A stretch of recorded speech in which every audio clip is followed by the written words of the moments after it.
of Justice, and of course, the entire country to make sure the entire structures, protective structures, to make sure that the perpetrator is brought to books and justice will be had, justice will be seen, and justice will be given to the poor soul of Khadija and their family. Yes, as far as you know, what has been reported to your desk that happened, that's really happened? What happened? Well, it is still very, very unclear. The investigations are going on. I do not want to comment further on what is currently happening, because let us give the police, the protective services, the chance to do their work. But what we know, that this innocent child, there is an alleged rape. I spoke to mom this morning. Mom is very clear that her child was sick. She was taken to the hospital and she was pronounced dead. And I also asked mom, is this all you know for now? Mom said, well, I've heard a lot on social media. I'm hearing what people are saying. But she said to me, Mr. Minister, we are looking up to you to bring out what really happened to my daughter. And our hearts are out there, our ears are out there to wait for you as a government to do your investigation and tell us what has happened. At the moment, what we have, it is an alleged rape. Perpetrator is currently being questioned. And also we are looking at the various aspects in terms of what happens in the child's life, the ecology of the child, the ecosystem, to really see what may have happened. Was there any previous abuse taking place that we don't know about? Was this child properly taken care of by the auntie who both mom and dad so dearly respected and trusted that they had to leave their child with? We need to look at all those things. It's not just one thing that we can look at the rape as it is, which is alleged, but let us actually know the ecosystem of this child, what might have happened to the child. This is the investigation that is going on now. I really do not want to delve too much into that so that we can give the police to do their work and let it mean that as if somebody is actually prejudicing the investigation. Okay. Some moments ago, the Attorney General Minister of Justice just said at State House that they are taking this matter very seriously, and they will see to it that they fight it out to enact some other laws that enable the social welfare to do more and to easily apprehend and do forensics, so that these kinds of cases will be easy to investigate.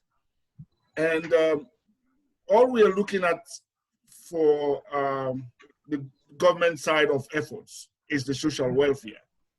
How is that pressure on you guys? It certainly is a pressure. As you can see, what I know, this is not an isolated incident. I am not going to hide it. I am a proud Sierra Leonean like you, Mr. Toure. This is our country. There is a menace. We need to clean this country of this menace. We worked very tirelessly to review the Sexual Offences Act of 2012, now as amended in 2019, where we clearly move and through the president pronouncement that rape of a child of this nature, when you are found guilty, it means a life imprisonment. And also powers we are given to the Chief Justice to actually put very clear sentencing guidelines in place. That has been done. And of course, also what the Attorney General was referring to, as a country, this is the first time within the Ministry of Social Welfare and the Protective Services that the Parliament or the law has given the mandate to social welfare to actually come up with regulations whereby these investigations can be properly done and speedily given to the police so that they can, to the police and of course the prosecution so that they can do their work. The pressure is there. We need to now come up very clearly with these regulations, which it is very timely and it needs to be done as soon as possible. That is the pressure so that Khadija and her family will have the justice that they deserve. Yes, thank you very much on that part. But let's look at it this way. Part of your job previously, before the formation of FSU, has been dedicated to the FSU. That is the investigative side, taking the people in by law, cautioning them, questioning them, and making them make statements, take them to the judiciary, try to prosecute them. I'm seeing as if there is a lapse, or there can be a lapse between. I know you have representatives at the FSU. I've been following the FSU because I'm very passionate about that particular department in the police. But don't you think there is a lapse, there is an overlap in responsibility there? Hello, sorry, I think I've lost the network. Hello? Yes, I was We saying, can hear you. Do you hear me now? Oh. Do you hear me now? Okay, Jennifer, can you unmute Mr. Mohamed? I think that is the dad. No, he's not muted. He's muted. As far as I'm seeing, he's muted. I've asked him to unmute, but he has not unmuted. Okay, we will be welcoming Miata Abu-Rogers. She's also a community activist, and I think someone, a mother too. Welcome here. Mr. Kella, do you hear us? No, he's not hearing us. It might be where he is. Maybe he's in his car. He's driving right. The city. So let me just send him a chat message and let's say. Hello? Yes, do you hear us now?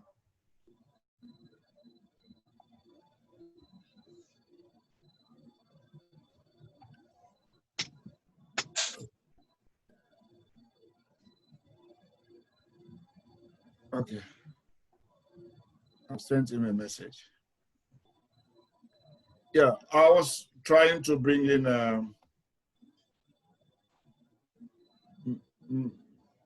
Madam Miata Abu-Rogers. Or can you bring her in, please, Jennifer? She's on, but she's on mute. Let me unmute her. I just did, Jennifer. Okay, hi. Hi, Jennifer, how are you? I'm doing good, and you? I'm glad I'm doing okay. Hi, guys. Yeah. So I just thought, why would I not go put the engine off? No, the engine not the car again. I just saw lost. That's the minister. We can hear me, there. Mr. Minister. Mr. Haji Kella.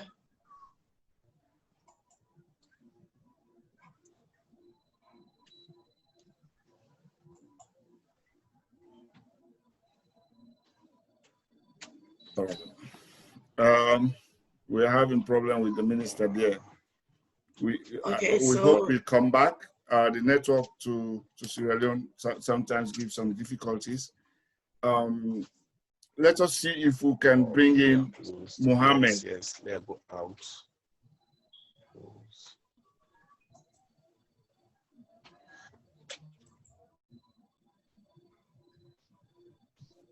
Mr. Mohamed, are you there? We are not seeing your face, and you are unmuted. Hello? Well, let's go to Mrs. Abu-Rogers, okay, who Mrs. is ready to talk. All right. Yeah. Welcome to the program, Mrs. Abu-Rogers. Can you hear me? Yeah, I can hear you, Jennifer. Okay, good. So before I bring you in, I'm just gonna give you a little perspective of the struggles that I heard during the bringing over of Khadija. People were saying, I wish the minister was here to hear this. And I wanted to say it as soon as he finished speaking, but he left. I think they have to reform some of the laws with the Ministry of Social Welfare. I was caught up, if this is true, because these are all just things that we are hearing, that Khadija's dad tried to bring her over here. And then the Ministry of Social Welfare was involved, and they said this, they said that. But let me just say similar stuff that I was involved concerning my daughter. I was here, and she was with her dad, but I wanted to bring her. And there was some kind of a little bit of struggle. So he went to the Ministry of Social Welfare. And so that time it was Mrs. Shali Bujama, that was the Minister of Social Welfare in those days. And he went to Shali Bujama's office because I think they're related, and wanted to pull strings on my poor mom. That time my daughter was like 6 years. And he wanted to actually take custody of her. And I was trying to bring her over to the US. And so luckily for us, according to the law by then, if a girl child is under the age of 7, the girl child cannot stay with the father if the mother's mother is alive. So that was easy for me to get my mother to take custody over her until I brought her, and I hurried up to bring her before she was 7, because I didn't want her to be going from place to place, And I'm not saying that men cannot take care of children well in Sierra Leone, but I had to hurry up and do what I had to do to bring her here so we don't go through, that back and forth. And I think similar case happened to me too. So I don't know if it was a generational thing. And these are things, I'm saying my story here. So if these are generational things that goes from family to family, we either have to pray for some kind of divine cleansing, or we really have to know what we're doing, because the same thing happened to me. I had to stay with my grandmother, my mom's mom, until I was the age of 8, before my dad could take me over, when my mom and my dad separated. And the same thing happened to my daughter. So I don't know if there has to be a reformation of the law in Sierra Leone, that if the child is in danger, a lot more investigation has to be done. These laws have to be a little bit tweaked to allow the child, especially the girl child, to go to someone that is, I see the minister trying to join us again. And I may probably have to repeat myself so he can probably hear what I was saying. So, Mr. Kella, I was just talking about the archaic laws in Sierra Leone that would have also affected my daughter. I was trying to bring her over to the US, and my daughter's dad was trying to have custody over her. And he went to the Ministry of Social Welfare. By then it was Mrs. Shali Bujama that was the minister, and evidently was an in-law to them. But I was lucky. They were honest to him and said, look, you cannot have a child, you cannot have her because she's a girl child and she's under the age of 7 or 8. And if the mother's mother is alive, she has custody over the child until she's 8 or 7, then you can have her. But luckily for me, I was able to bring her to the US before, at the age of 6, before she was even 7. So what I was saying here is that in cases where there is a danger in the life of the girl child especially, I think the ministry has to do investigation and actually look out for the child, who the best person is for that child to stay with. So I don't know if you want to throw a light on that, because Mrs. Neta Aburo just was online waiting, but since you're back, I mean, this is actually, you are on mute. I don't know. Let me try and see if I can. Yeah, you're fine now. We can hear you. Can you hear me? Yes, we can hear you now.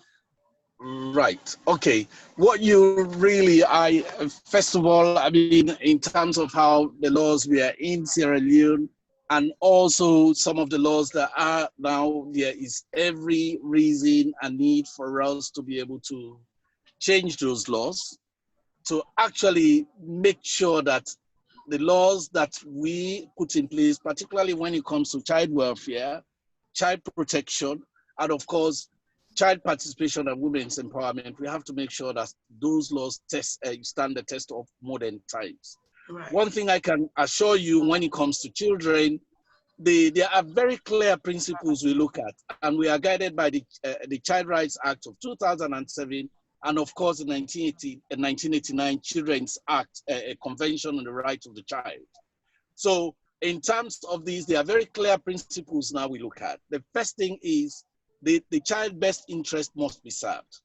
The child best interest is the fact that when we do our social investigation, we have to make sure, where does that child's needs can be best met? Is he from the father's side, the mother's side, or a connected person?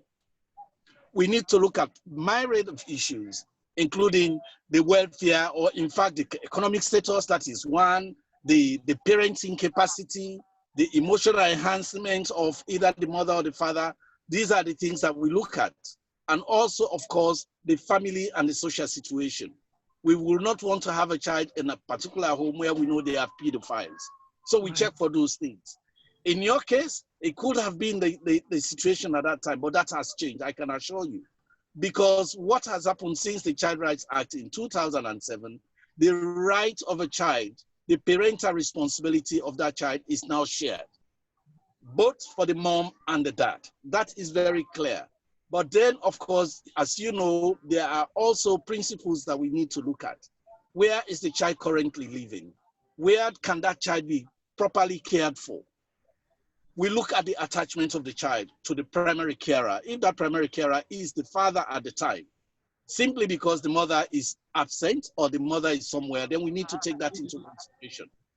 Where a particular child wants to be taken either for adoption, or to be taken by through a kinship care, or one of the parents is living abroad, then an investigation will be done, an assessment will be done, which can clearly attest whether that child's best interest is served if this child is taken abroad, if the mother is there, or the child's best interest will be served if that child remains in Sierra Leone.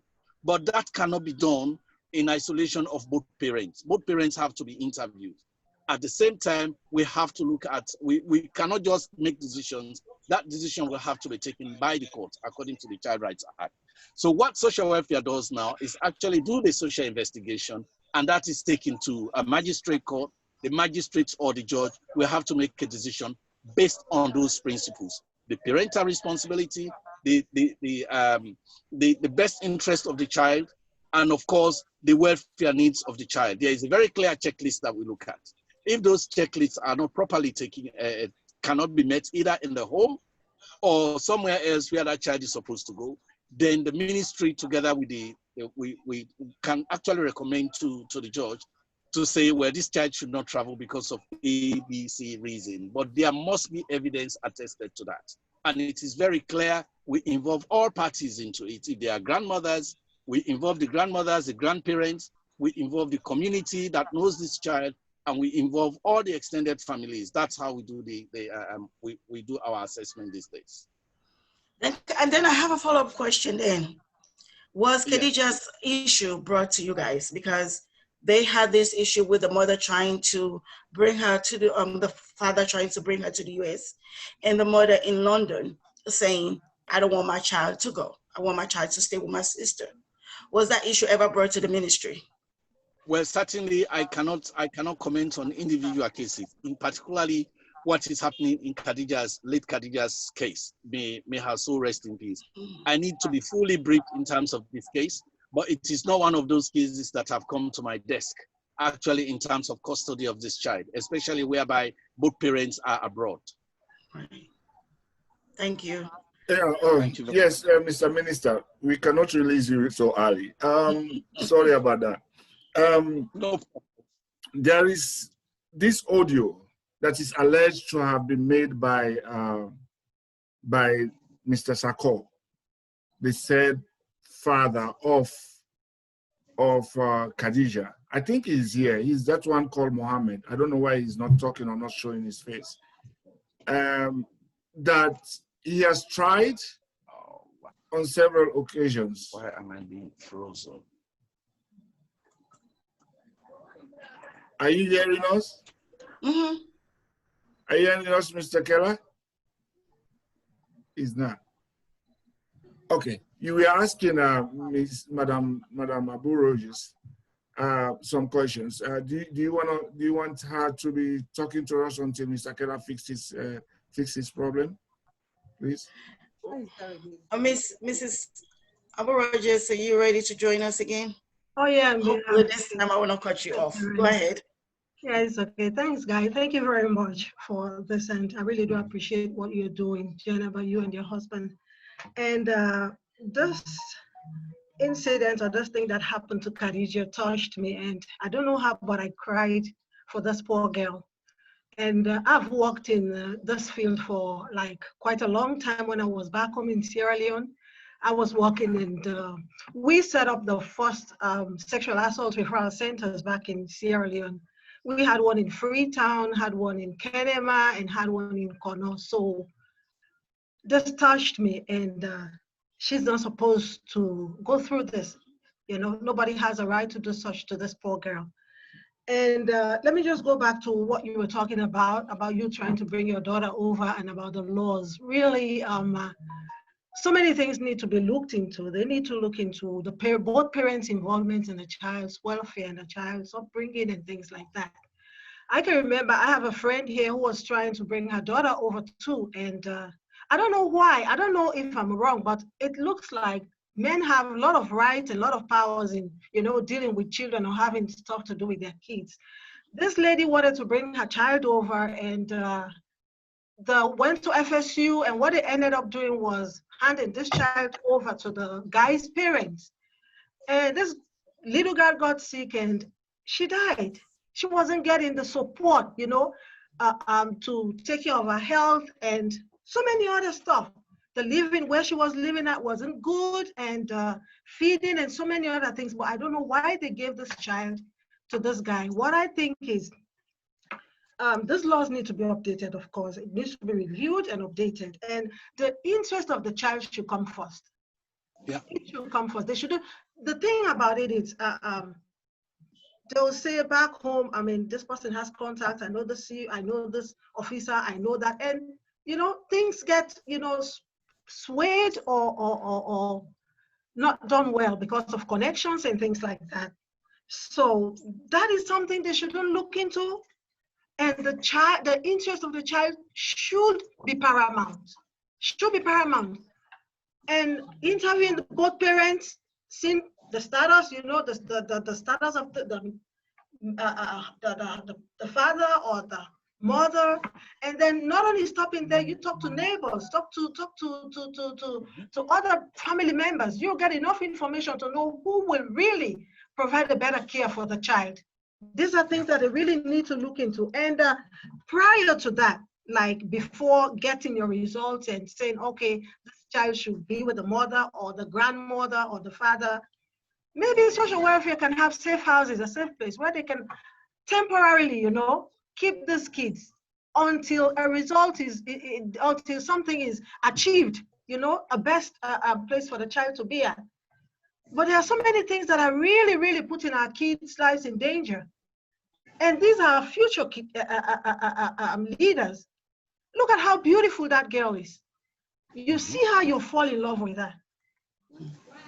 So, as I said, Jennifer, in your own case, maybe in those days, I mean, it was better maybe they advised you or they resorted to letting your mother, you know, because the way we brought up, I'm not saying guys don't take care of kids well, but the way we do it, I mean, it's part of us. We're born with it. It's innate in us, you know, in bringing up our kids. Because when we get married to you guys again, you call us mom. You behave as a kid, you know. So taking your child, Jennifer, to your mother, I think that was better. But again, they need to really, really get more information, plenty information about both parents, both parties, family members to know where to better place these kids.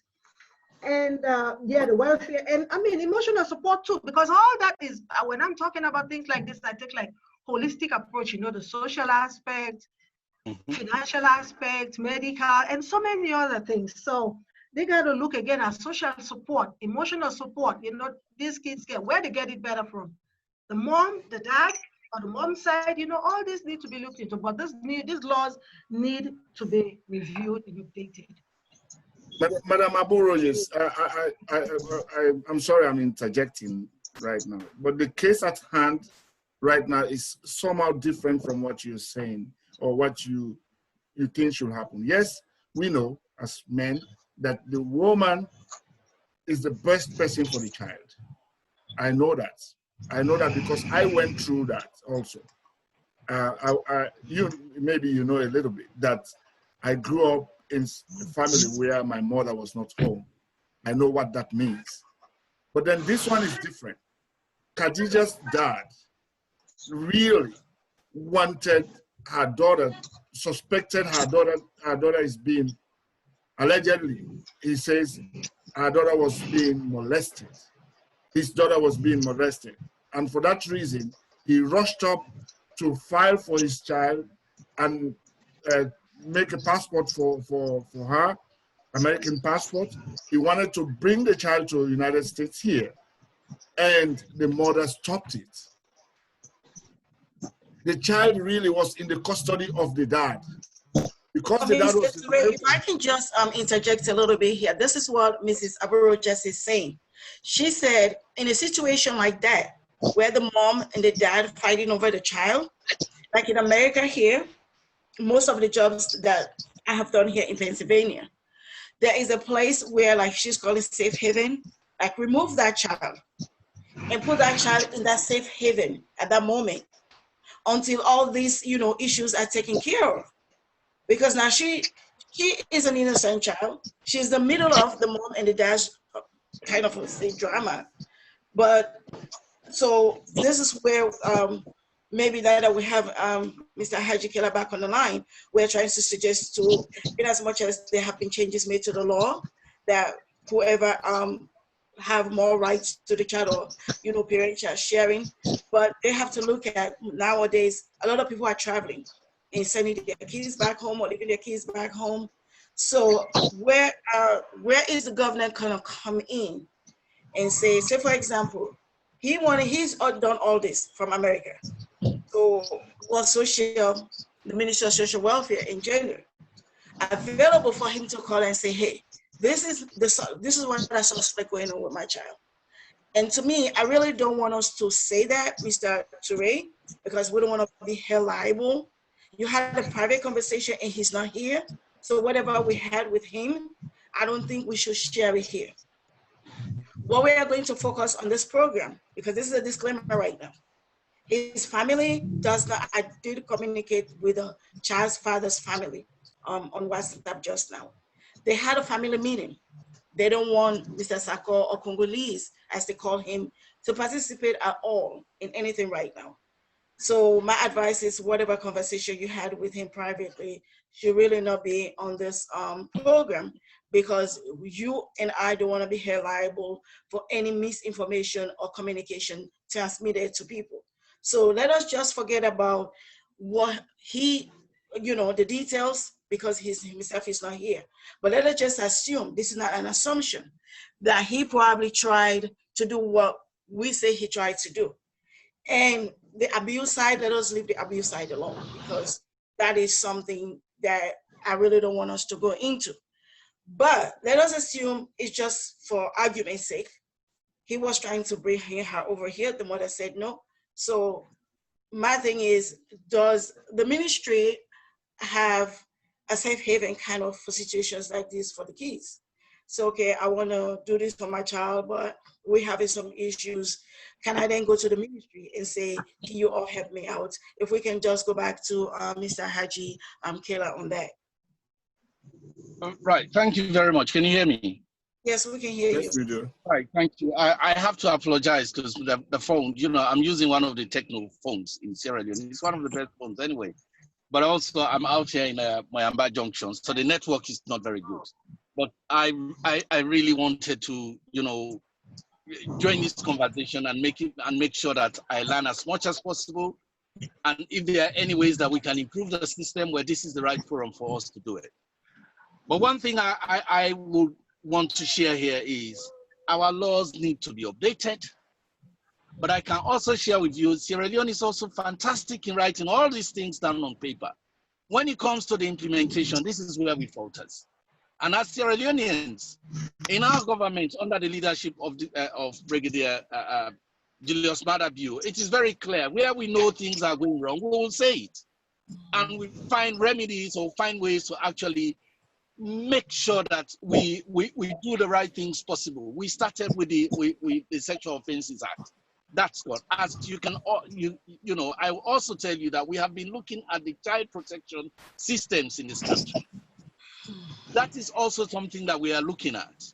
And what I can very clearly tell you that when it comes to child custody and conflict, either between mom and the father or the parents and other connected persons, there are very clear procedures that we go through now, which we expect each and every staff member or anyone in the protective services to follow.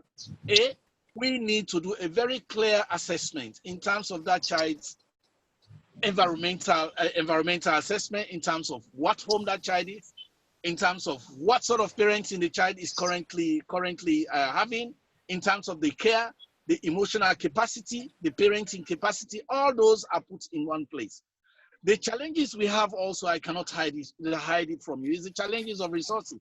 In particular, this very case where you have mom in the UK and of course the father in the US.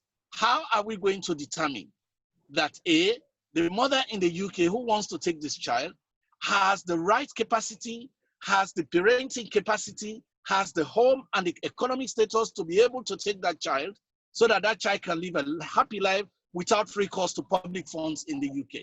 At the same time, in the US, it's the same thing we have to. So these sort of assessment need to be done. If you want to get an assessor, a social worker from the US, it costs an arm and a leg. If you want a clear independent assessment in the UK, it also costs a lot of money because these people need to be registered clinicians for them to be able to do the job. Once that is done, we also, instead of just taking the children to a safe haven or an institutional care, we need to look at alternative care arrangements. We have a very clear policy on that, and that is the 2013 policy on alternative care. We need to look at who else in the family that can actually take care of this child. An assessment will be made, and where we know that this assessment is positive to the grandmother has the capacity to look after that child, at the particular time, then we have we have a duty of care to that child to be placed with the grandmother. If at all there is an uncle, we know that this uncle can care for the child and that child is safe. We've got a duty of care to take that child to the uncle. The last resort is the institutional care. In my own professional capacity, that is the last resort. And we will try and encourage everybody, both parties to this. If we have not resolved it, then any of them can come up with somebody they feel that child can go to, and we can do an assessment whereby we'll place the child.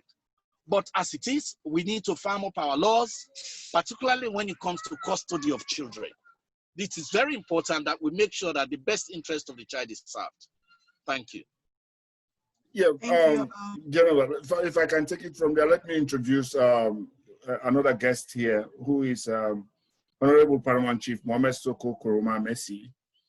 He is the National Secretary General, Council of Paramount Chiefs. Mr. Koroma, you're welcome. Thank you very much, my brother. We are discussing rape today, and we particularize it with Khadija's incident, which is the hot topic for the day. But I want to ask you a general question. You are the holders of the communities, leaders of the communities as Paramount Chiefs in Sierra Leone. Rape has been going on for a very long time. What do you think should be done to stop rape?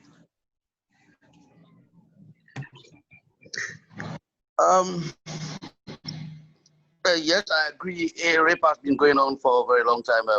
I secretary, also member Council of Traditional Leaders of Africa. There is where we are engaging with the international community to see how best traditional leaders in Africa and Sierra Leone in particular, we protect our girls and women against all forms of violence, including rape. Like you've asked, then what do we do as traditional leaders to make sure we stop this madness in our country? Somebody was just talking, I think it's my brother Haji, I'm sure. The laws of this country, again, are not so clear as to how to really tackle rape in Sierra Leone. We've been following these issues for so long a time now.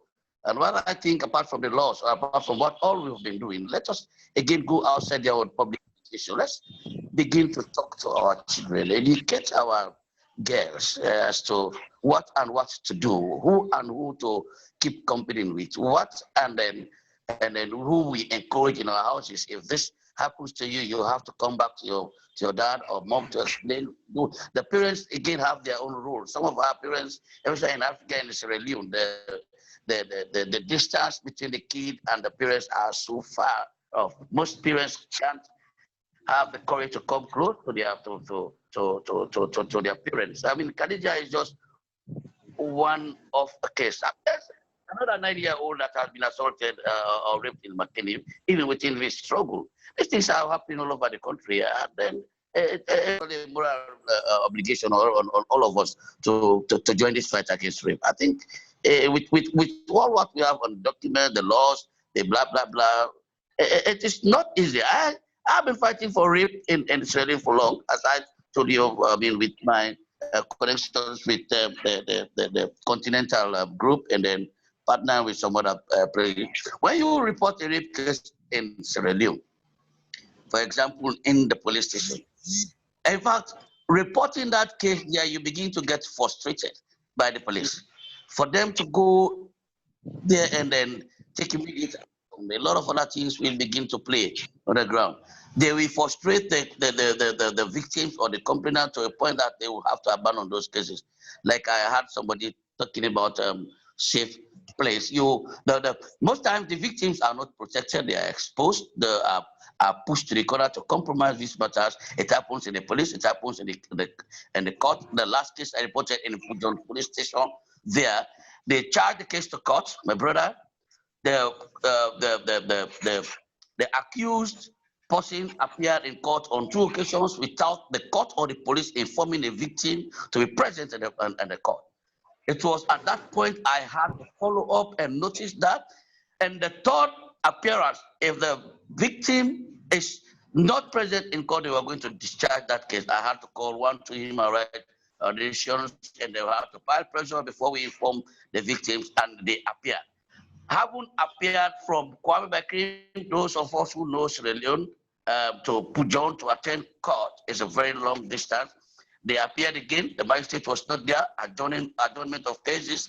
The victim hadn't got the courage, or the parents were so poor they cannot continue those cases. I think they have to abandon that case. The guy to assisted until I got tired. So, like, we have all of these problems here. The government have these laws. The hands of our guys are here. The civil society guys are around. But nobody is ready to actually see that these victims get justice. I mean, it is really difficult. As I look at it, that's actually what I see is operating here. These things happen. I can remember I followed a case in Zimi again, and then the alleged accused ran away to Liberia. We had to connect our Liberia traditional leaders, and that guy was arrested and returned to Zimi, and then the case was again in Pujon. God knows what happened to those cases. These things are happening here. The laws, some of us who are supposed to be protecting these girls. I mean, again, some of us who are again conspiring with the perpetrators to actually cause mayhem on our daughters and our girls in Sierra Leone. That's the naked fact. We are all guilty as charged. The men of Sierra Leone are not protecting the women.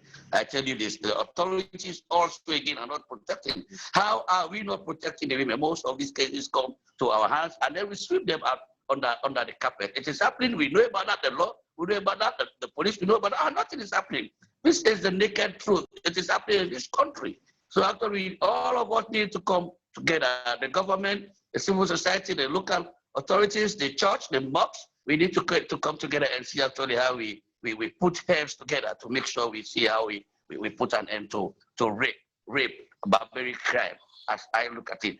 Just imagine no consent. I mean, even apart from Khadija or the other Khadija that are on notice in this country, you go out with a woman without consent. It's barbaric. Even the dogs don't do that. Even the ghosts don't do that. The sheep don't do that. I stop here for now. Okay, Thank you Mrs. very Beata much. Abu-Rogers wanted to say something to you, Chief. You can go ahead, Mrs. Abu-Rogers. Yeah, thank you very much. It's about the question that Mr. Sita Toure asked Chief, how to stop rape. Mr. Toure, unfortunately, it's not going to be stopped. It will be minimized, but rape is not going to be. It's sad, but it's something that's not going to be stopped. The thing that should be done to minimize this, there are so many things that we can do. I remember when I was working at the Rainbow Center, the youngest kid that was raped was 7 months old. Yes. The youngest, 7 months old, you know, and she died in Cottage Hospital when they were trying to do a surgery to put her together. I've seen so many cases. It's an unpleasant topic, but we got to talk about it to help our kids coming up and adults too, because anybody can be raped. As I said, there are so many things we can do. Sensitization should be ongoing. It should be ongoing everywhere, in schools, and the army, and the police, and the marketplaces. This should be ongoing, and parents need to be talked to. I heard Chief say something about protecting kids. I mean, we gotta feel safe where we are, wherever we are. We're supposed, it's our right, we gotta feel safe. But what happened to that how will that 7-month-old baby protect herself? We need to keep talking to parents. We need to encourage kids to talk to us when somebody touched them inappropriately. There need to be a lot of education needs to go out there. It should be ongoing. It shouldn't stop at all. And we think that the cases are coming up because of sensitization. That's why people are speaking up. We need to encourage people to speak up, to speak out, so these people, the perpetrators, can be punished. And another thing that was really an obstacle we had when we were working with rape cases is the system, the justice system. We had over hundreds of cases in court. They were transferred to High Court. You can't believe it. None was called in High Court. At that time, it was Chief Justice Timbo, he was the Chief Justice at that time. I met him and said, Chief, we had all these cases from Magistrate Court that have been sent to High Court and they've not been called. Chief Judge, he thought I didn't know what I was talking about. He called the registrar and said, a lady from Rainbow Center, she's talking about cases that have been sent to High Court and none has been called. And she said, oh no, she's not aware of it. The justice asked me if I'm sure of what I'm saying. I said, yeah. I had all the magistrates that dealt with those cases, the court numbers, the room numbers. I put it together and gave it to him. I was at one time at Milton Magai when he called me and said, Miata, I say, all the cases have been sent to High Court. You know what he did? He told us, the registrar, if I don't get all those cases that have been sent, the rape cases that have been sent to High Court, I'm going to lock you up. And all those cases came up. So they got to be fair. They got to stop this corruption. They got to deal, this is bad. Rape is bad. It's killing. Because when you're raped, the effects of it is so much. You'll be depressed. You'll have PTSD. You'll be so traumatized. You know, so many things. You lose interest in. Your parents will lose you. So we gotta keep sensitizing people, talking to parents, talking to kids, to help themselves being safe and not to be raped. And the police, the FSU, sometimes they'll call these people together to settle it with money. All this needs to stop.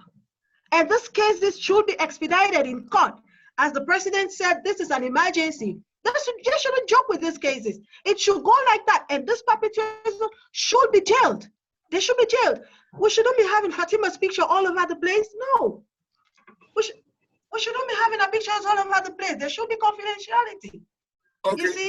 thank you, Mrs. Abu Rogers. I just want to take on to Mr. Haji Kella so that to release him. He is on his way. He's traveling. He's at Moamba Junction, and that may be a little bit uncomfortable. But he's doing national service. Thank you for having that patience, Mr. Haji Kella. You've just heard from Paramount Chief Kuruma Messi, and you've seen. We can see his passion. From his face, from the way he speaks, we can see his passion for this thing to be drastically reduced, if not ended.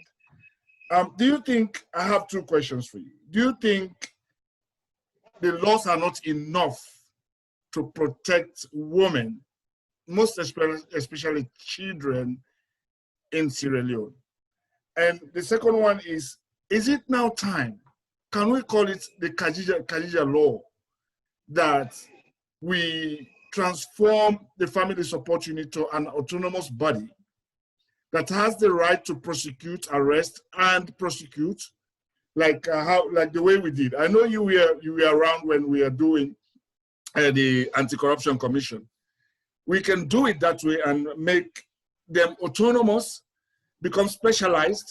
We assign special courts that are treating these matters, that are doing these things very fast, like it is done with the ACC, where they can go and arrest person and help and give to the police for assistance for custody and take them to the court, and that is their court, or that is an assigned court for their cases, and make the FSU now functional. Do you think now is time and we can call that the Khadija law? Well, certainly it is the time now, but you know, just like what I've been saying, I have been in child protection, as you know, for nearly over 25 years as a child protection expert, yes, having worked on international level. And I see, you know, listening to Chief and my sisters, my heart is bleeding. My heart is bleeding like many, many, many other people like yourself, like the Attorney General, like the ministers. This is the reason why when we came in, we have tried. I mean, the Sexual Offenses Act 2019 as amended is one of the strongest in the world. I can say that with evidence, you know, really with passion, is one of the strongest. For example, one thing we have, you know, the criminal justice law, or whatever, section 136 we call it, whereby rape cases have to go first to the magistrate, and then from the magistrate it takes there forever, and it goes to the high court, it takes there forever. That one is now scrapped.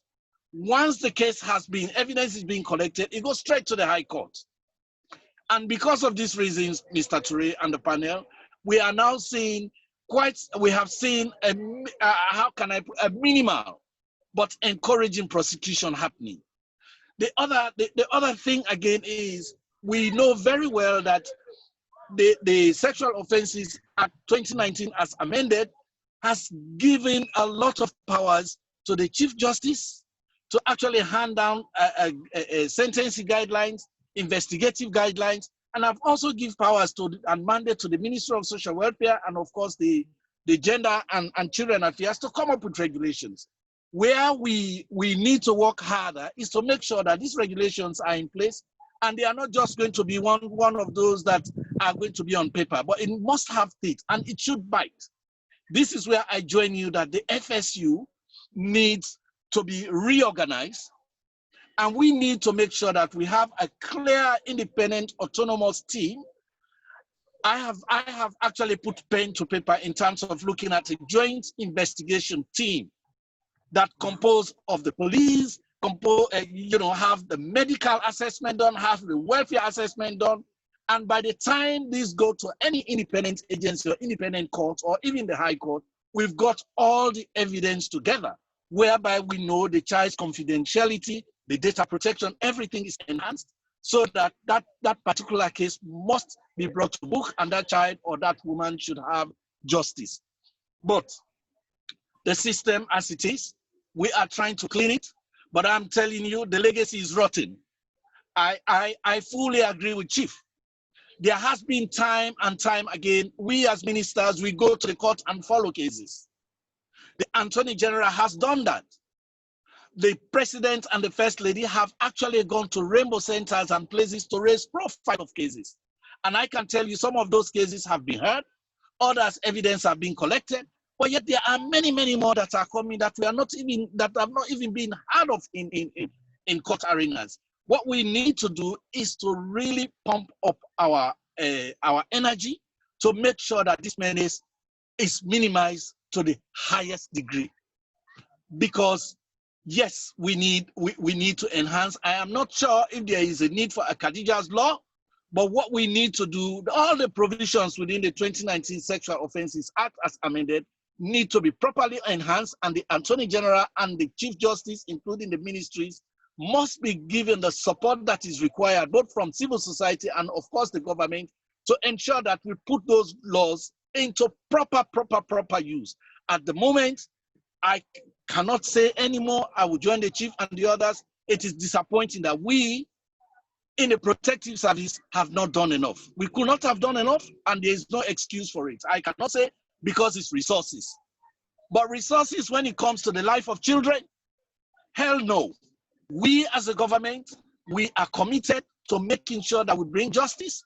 We are committed to work with our colleagues, but we as a country, as citizens, we need to do more.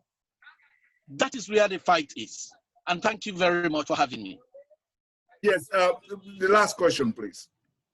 There seems to be a political will right now. The president is passionate. He just said 30 minutes ago that he has initiated this. He and his wife has been going after this particular case in our communities. But we are not seeing it happening. Do you think we need an overhaul of the judiciary and the police? Well, I'm not sure, but when it comes to child protection and the protective services, when it comes to children, we need an overhaul. And this is something we have said time and time again. The president has heard us. Civil society came together, including the Rainbow Centers and many other, which led to the state of emergency that was declared on the 7th of February 2019. So the president, the political will is there. What we need to do is to have an overhaul of the child protection services. Once we have done that, then I think we will be answering the call, the clarion call to what Chief is saying about what you have been telling us, and a lot of many other people. But we need to overhaul our child protection system. This we haven't got right yet, but we need to work on it. Thank you very much. That is the most professional minister we have had in the Ministry of Social Welfare, Mr. Haji, Mohamed Haji Kella. We appreciate you so much. We see as if it is hot there, and you are really doing the best for us. And we wish to meet one day so that we can sit together as people and try to end this thing, whether we are politically connected or we are whatever we are. We have to support our women, especially children, girl children in that country. We thank you, and we can release you now. And just one thing, if I can appeal, when it comes to the abuse of women and the abuse of children, politics should not play hands here. We must appeal to the humanity. We must appeal to our own moral conscience. Where is our moral compass as people? That is what Sierra Leoneans need to think about. Let us be proud as Sierra Leoneans and lift our moral compass so that we can save our women, we can save our children from this menace. And this is my appeal. It is not about politics. It is not about personal conviction. It is about ourselves as a people, and it is about ourselves as a nation to make sure that our nation is cleaned of this menace. And thank you very much. Thank you so much. We can release you otherwise, only if you want to stay with us and hear what others are saying. Thank you very much. Thank you so much. Thank you. Yeah. Paramount Chief PC Mohamed Kuruma Messi, you've had the passionate Deputy Minister of Social Welfare. You see him sweating there. That means he wants to change. He wants to impart change in Sierra Leone as far as rape and sexual violence is concerned. You are the holders of the community, and you've just shown your frustration right now that you have tried your best, and it is somehow difficult to work out. What do you think? What really do you think is lacking? In this fight against rape, those of us in the fight are not actually coordinating with one another.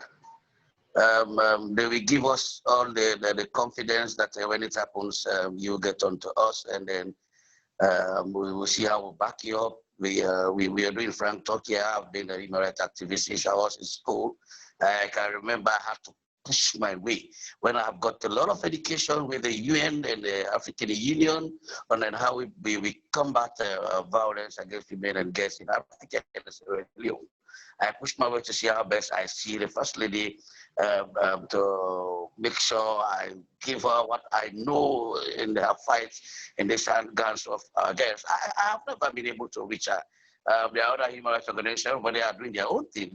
Like a few days ago, we started Khadija's campaign. I just had to hook up on one video conference, and I gave my own ideas, and I brought in one show that people, when we are all there, we actually planned the protest at night, and we executed properly as it was there.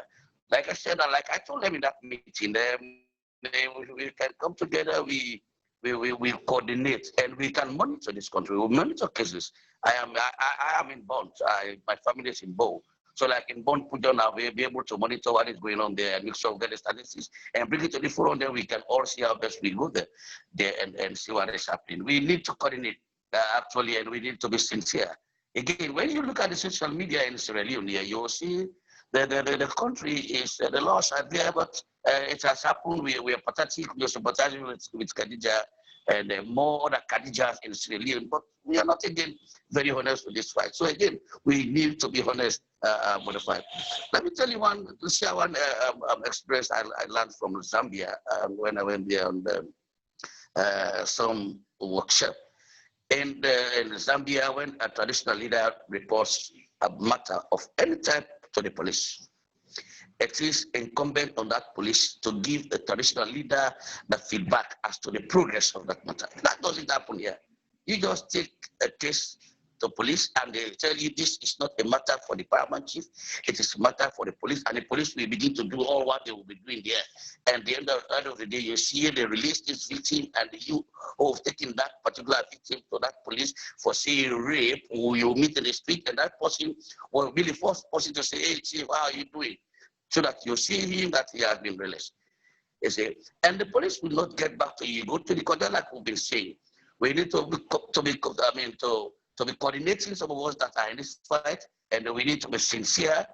And like my sister, Mrs. Abu Rogers was saying, we actually need to sensitize, educate our children, educate our girls everywhere, in the house, in the street, you go on the radio, in the school, church, and the box. We don't need to hide these things from them. Like when it happened to Khadija, I have plenty girl children. I took them, I called them, come and see. It's unfortunate, may the soul of Khadija rest in peace. I have somebody who had been in school with Khadija. I never knew. When I sent that information to the mother of that child, the mother had cried for 2 days. You see what you say? We say, let us call our children, we explain to them what is rape. I watched a movie the other day. I don't know how I can go about that. I have 4 girls and a boy. I don't know how I can go about that to see how to those things. The girl was raped and molested, and she had to go on the street. She ended up, learning martial arts so that she cannot be raped for the second time. That was how she defended herself at an age of, I think, 13, 14, when she realized that actually the target of men is to run after them, those who are not protected by the state or by every other thing. Now, there's sometimes I look at my girls children, can I take them to learn martial art? But how trustworthy is even the coach of the martial art? How can I trust that particular coach? Take my kid to the place there, leave some other people who are not honest with this country. So I we are confused. Actually, so we're confused. Like you asked, we have to come together. Like we said, let me bring one thing again. We discuss amongst ourselves as paramount chiefs. We have our local courts. Let me tell you, 70% of the cases in this country are being tried in the local court. It is very, very fast. The laws of this country, because they want to manipulate the issue of rape, they made it an issue of the High Court. But now who is in Bamboo there, who doesn't have an High Court within that community? How can that person be able to fight a rape case in the High Court here in Bo, in McKinney, in Kenema? The local court hasn't got any jurisdiction to even try that particular case. Gather the evidence, gather the investigations, put them together, and maybe refer to the magistrate court, as the magistrate court has been doing. The last thing again I want us to know, the police in this country are not equipped to handle rape cases. By the time you send the police to go and investigate, you will notice that they will destroy all the evidence. And cases in Sierra Leone are evidence-based. If the evidence is not there, if the police knowingly or unknowingly destroy those evidences, then you're fighting a losing battle. All of this, again, are problems. The logistics are lacking. The police are not trained properly. We don't have anywhere a holy center for victims who are very, very poor, whose parents cannot afford to be traveling from, for example, Bonds to Bo to attend High Court or to Moyamba. All of these things are lacking. So the federal government, again, has to give consideration to some of these things if we actually have to be holding the system like this until we overhaul it properly. I again pause, and then we be likely to it. Thank you very much, Paramount Chief Koroma Messi. Thank you so much. Stay with us. We will come back to you. Miata, you've heard Paramount Chief is saying it's like the law is broken somewhere. It has not got connections. He has just mentioned that the case of a rape is high cost based. It can be preliminarily investigated at the lower courts, that's the magistrate court, to determine if there is a case to answer, and then it is being carried to the Supreme Court, to the High Court. Meaning, and he's saying that they have their local courts too, where they can prosecute such matters where there is no means of getting up to the high courts, for example, in the provincial headquarter towns or some other places, and the capital city of Freetown. When you were involved in these stuffs, did that pop up? Yes, and actually, when it was really excited at that time, and the Rainbow Center was really embraced by the government and by all the heads in the different districts, because they were doing a very good job, and people were coming out, people were being helped, parents were counseled, and victims were counseled, and we were even putting them into vocational institutes, following up on them in schools and things like that. But what Chief said about the law and logistics, and yeah, that has been the problem. That has been the problem. And we Sierra Leoneans, honestly, the pay is not much. We don't really get paid that much, but I believe in the empathy, and we are doing this job because we care about ourselves. We care about the people. That's how Sierra Leoneans are. They are doing it because of that. So if they can increase their salary, sometimes they get tired of doing it. And sometimes we offer fuel, for them to go get even to get the perpetrators. We give them fuel to go get the perpetrators, you see, FSU. So if they can really if the staff, the police, and all those that are involved, if they are satisfied with the salary, that is a boost, and that will really help them really be committed in what they're doing and don't overlook any evidence or any information they get. When we were working there, when I was there, and everything was in place because we got experts from abroad that trained the team. FSU were trained, the counselors, center managers, and the program managers were all trained.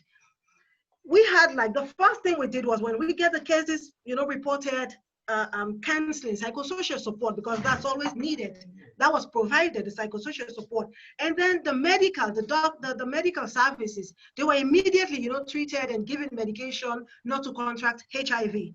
That was done, and the networking was really good between the community, the Rainbow Center, the police, and the law. You know, the law department. It was really coordinated, and when cases were sent to when in fact seeing the medical report alone, you know, takes that. I mean, the cases were like this in the magistrate court. The only problem was when it was sent to high court and people were given money. So people need to be sensitized. I mean, it didn't happen to you, but this is somebody else's child. This is somebody else. It can happen to you. And we treated and provided services for people that are even new at that time. You see? So if this coordination is there, and they all be on the same page, you know, be compassionate and empathize with these people, I'm telling you, it will be minimized. And these cases need to go that fast. It shouldn't be kept for long in magistrate court. It shouldn't be. It's not necessary. This is an emergency. It should be treated. And if these perpetrators, I remember the last time they were suggesting that perpetrators should be like exposed in television, but I didn't think that didn't happen at all. But if these perpetrators are punished harshly, it's going to be minimized. So that coordination between, and there should be transparency, and people should be really fair and do their job, you know, to help this, to help the victims. And it's only the victims that are affected, even the family members. Let's think about that. And it's going to spread. And that will affect the community. It's going to affect the district, the towns, and the country.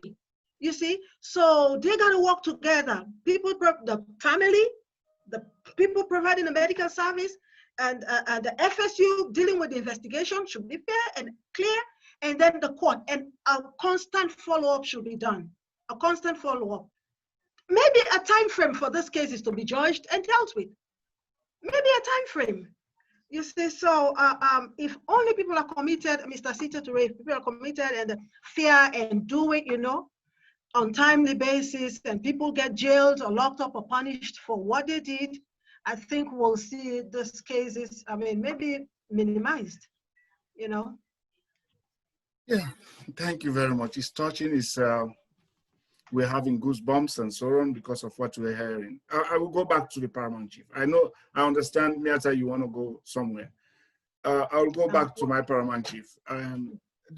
Paramount Chief Kuruma Messi, do you think we should have special funds in our chiefdoms for this type of cases so that when they come up, we will be able to tap those funds and sponsor victims? That is very much in place and can help. Because like some of us are in this fight, maybe of our background from school, I have been with Amnesty International, and I mean, I don't like sitting down and seeing humanity going the way it is. And then maybe because of my 1-2 other continental connections there. And so we use our private money to sponsor these victims to certain levels of their prosecutions. But if the funds are there in chiefdoms all over this country, I'm sure some of us will be able to go around our colleagues so that we actually monitor these places in our chiefdoms if they occur, and be able to sponsor them and until we see that they get justice. Lest we forget the first point of cry and 70% of the population of this country are to the Paramount Chiefs. The most thing that happens in the chiefdom, people don't have trust in the police. They go to us because we actually give very fast and credible and reliable redress restitutions. So if the Paramount Chiefs have, the chiefdom councils have those funds there set aside to help victims, to have them in let's say holding centers until they continue the prosecution of their perpetrators, I think it can help.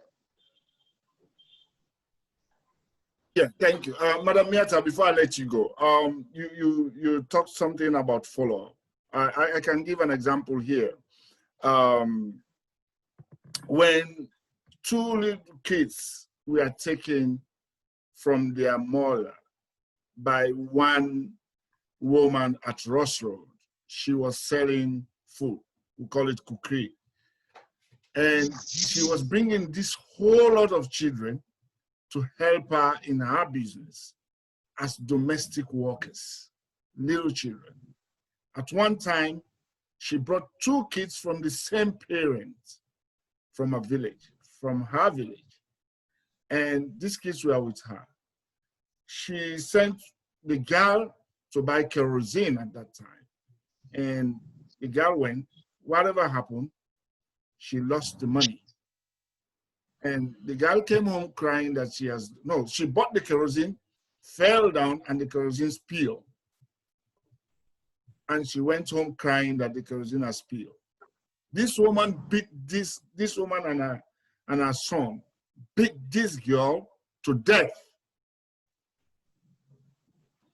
The little boy was standing there watching her sister being beaten. So they went, the woman and the boy, they went and buried the child. But before that, the little boy was telling the woman that, say, my sister is not shaking. I've talked to her, she's not talking. What's wrong? They beat him also. So he sneaked behind the door and was walking along Ross Road that night. I saw him crying and I asked, what happened? He said, I don't want to say. I said, please say. He said, no. So I pulled him to Ross Road Police Station, near the opposite there. And I gave him some money. And he explained to me what has happened. Say, his sister has been beaten, but he has tried to talk to his sister. His sister is not talking. He's lying down in the room. So I took him to the police station. The police moved straight away. And okay, let me cut it short. They apprehended the woman. Later on, I was following up. I followed up until this woman was sentenced to life imprisonment. And the son was sentenced to, I think, 45 years. So you talk about the issue about follow-up, Miata. What do you think we should do? So that people who are seen, because the culture of Sierra Leone formerly was, even if it's a child, you see a child in the street doing bad, if the child is not yours, you will intervene so that you prevent bad things happening to that child. What are we to do again? Are we supposed to bring those culture back? Thank you very much, Mr. Turene. Exactly what you did is really, I'm impressed, and I'm not surprised because I've known you to be that kind of person, you know. And whatever you're doing, if you love what you're doing, you go all out, you go above and beyond, you know, to do, because in as much as you're helping people out, even you doing it and helping them out, seeing them smiling, seeing good results, makes you feel good. That's how it does to me. It makes me feel good about that. And when I said follow up with cases like this is, you know, so many things. I mean, there is no right for anybody to rape somebody. And there is no right at all for somebody to beat a kid to death. No, you can't do that. That's wrong. And if this happened, like somebody being raped, we go to the house, we were providing psychosocial support and helping them get the support they need, medical, legal, you know, support. That's what we were doing when I was with Rainbow Center at that time. And the follow-up we were doing was making sure they go for their medical follow-up because it's about their health. They might contract sexually transmitted STI, you know, they might contract that. So we want to make sure we take care of that health status, make sure that that is taken care of. So we follow up on that. And we also follow up on making sure that they go to court, because if they, sometimes they'll say they don't have money to go to court, or they got to go to school, and the mom will say, I got to go to the market to sell my, you know, groceries so I can get money. So we get the court dates, and we coordinate this and let the family know. We'll drive there. Some of them don't have cell phones at that time. So we will drive there, tell them, you got a court date on this day and this day. So we'll make sure they are aware of it, and then we take them, you know, to court. So that's the follow-up. And again, we look at the family setting and see what really, you know, will contribute to things like this. If the girl is just home, not going to school, or if the mom, if the mom is not working or there's no money in the house, so we will like help the mom get to vocational institute. That's the things we were doing, follow up, make sure, and we will follow up till the end. And where we ended during those time where I was at the court, when these cases were sent to High Court. So the moment they come to Rainbow Center, they show up, we keep following up, checking on them. You got doctor's visit. You got to come get this vaccine. You got to do this. We do that until the case is sent to court, and then we accompany them to court and give them that support, that psychosocial support, right in the courtroom. We sit there with them, give them that, because sometimes they wouldn't want to see the perpetrators anymore. And we will let the judges, will let the magistrate know that this, the survivor, because I hate saying victim, the survivor doesn't want, to see, because it causes, distress and panic and fear and things like that. So those are the follow-ups we did, and those are the supports that's necessary for them to have, That's the follow-up and the support that's necessary for them. Because if you can follow up on stuff, you can follow up on things like that, it's just gonna stay like that, and they're gonna get abused again. And during those follow-ups, we have sessions with the families. We talk to them, sensitize them. Some parents, oh Lord, will send their kids to go buy cigarettes, and that's where they get raped. So we'll educate these parents about things like this. So we did. It's very important to do follow-ups in cases like this, so that the survivors will be better treated, and help them get their self-esteem back. Help them, because sometimes they blame themselves, and sometimes they lose hope, sometimes they give up, sometimes they see themselves, as shameless beings. So you got to follow up for so many things. Let them regain their power back, their self-esteem back, and let justice be done. So this needs to be done. We follow up with FSU, the justice system, the family, the community. It's important, to help in cases like this. Yeah, thank you so much. Thank you so much. Chief will want to leave us, and I want him to tell us two things. What do you think should happen? And how do you think we can protect more, especially our girl children?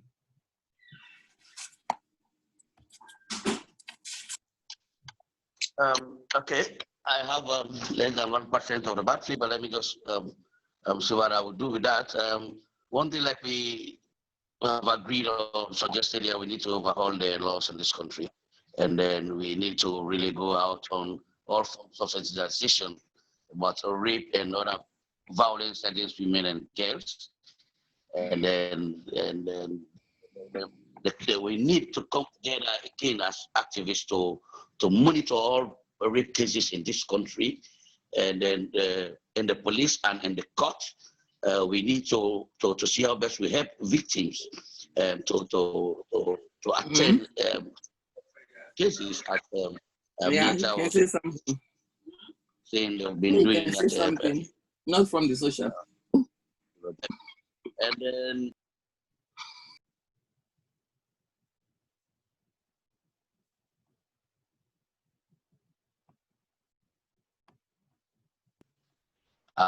okay, like I was saying, I never knew I was mute, and we need to overhaul the justice system in this country, as we've agreed, and then we need to come together as human rights activists to see how best we monitor these cases in our communities and the police, and we follow it up at the court. Then we actually need to see how best we protect the victims.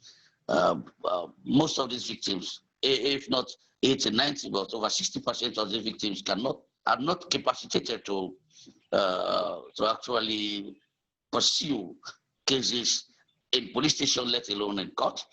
And we need to train our police again in this country how to handle evidences of or investigate rape cases, because before you go to court, or when you go to court, the narrative, the stories are not what they deal with, but the evidence before the court. Again, we need to bring aboard our the church and the mosques. Let them be helping us preach these things. Like somebody in every quarters, in every sector, be it in schools, in the police, in the military, in the markets, as it is. Again, we bring the traditional leaders to be sincere in this fight. Sincere, I know what I am talking about. There are some people who think this fight is not for them. This fight, if it is not for you, if it has not touched you, you will know when it will touch somebody very close to you. So it's better we all come on board and see how best to fight the fight to have a lasting, if not solution, but they will reduce rape or violence against our women and girls in this country. I thank you very much for having me. Thank you very much, Paramount Chief, for honoring our invitation. You are such a wonderful, I never knew about you or your activities that you're doing this. I know about you, you know I know. But these kinds of activities I have not known before. And I hope we'll continue from this point, our relationship. And we'll see what we'll do so that we'll help our community, the female community, to be very, very much protective. Jennifer, do you want to say something to Paramount Chief before he leaves? Oh, I'm so happy to see him. I do see him most time, or see him right on Mamba TV, very active. Yeah.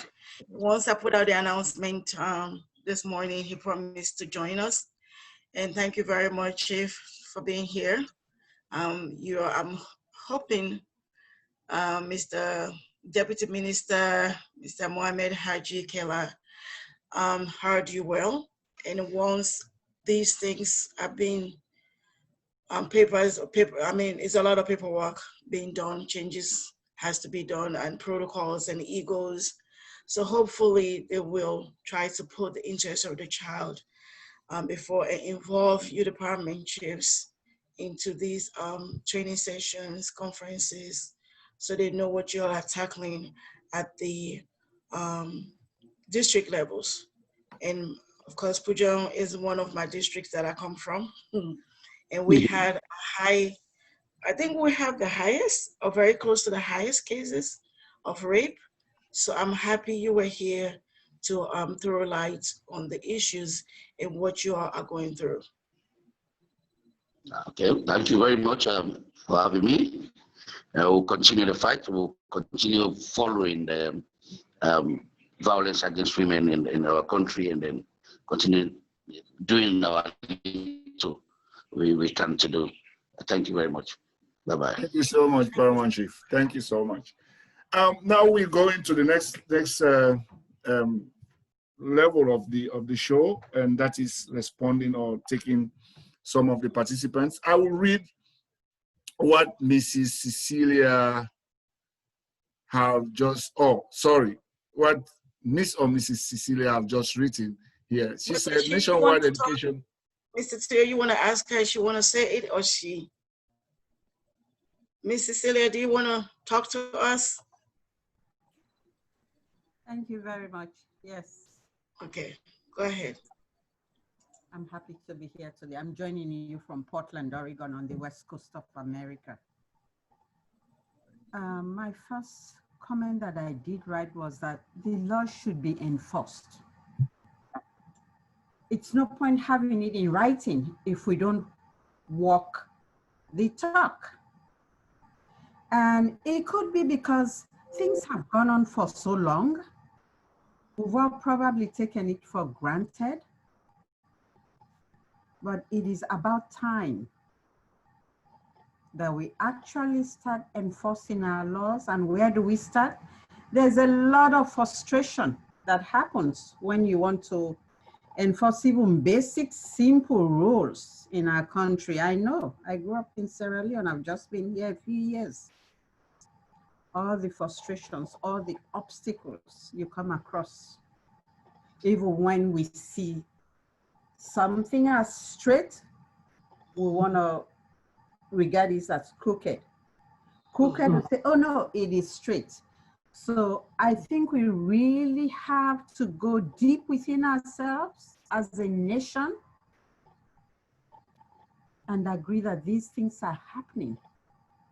And then we put a collective effort to straighten out things. Women and girls, unfortunately, we are always first victims, easy victims in certain situations. And so this is one of them. So I would say, let us actually enforce our laws. Let us stop the complacency. Let us stop accepting that, oh, it can happen as so. I think this is where we're coming from as a nation, accepting these things and just kind of sweep it under the carpet, or we could not be bothered, or it's too much, or you try to pick up action and then you are frustrated, really from the top, or even from the law courts. I agree with the paramount chief or somebody that said, let these things be handled locally. Honestly, you may say we do not have the infrastructure even in Freetown at the best of times, much less up country. But I think if it happens somewhere in Bo and Kenema, let us tackle it there. Some things happen now, we need to tackle them now. Do not put them on the back burner or wait till it gets to Freetown. A lot could be lost in transportation or even getting it from one locality to another. So I think really the treatment of our children, our female children, is really paramount. You educate a girl, you educate a nation. You mess up a girl, Madam Pauline, you as if you're so frustrated. Yes, sir. I am a Sierra Leonean man also. But I call my wife the boss. Do you think it is just it is still yet Sierra Leonean men should get out of that closet that they are they are everything in the house, and for that reason they have all the powers, and women are used as domestic tools. Do you think we are still there, or women have moved a little bit? You men? Yes, Sierra Leonean men. No, sir. Judging from things, the age before now, probably you guys are more respectful of women. Nowadays, after everything we have gone through, the war and all that, lack of education, lack of not control of parents in a bad way over their children, but this letting go because of what we have gone through. The boys now, or the young men now, they need us, we the women and the mothers, more so now than ever before. It is not so much as having the men in control. I am old school. I particularly would like my husband or my father to be in charge of the household, but with responsibility and respect and a caring attitude of our children, our female children.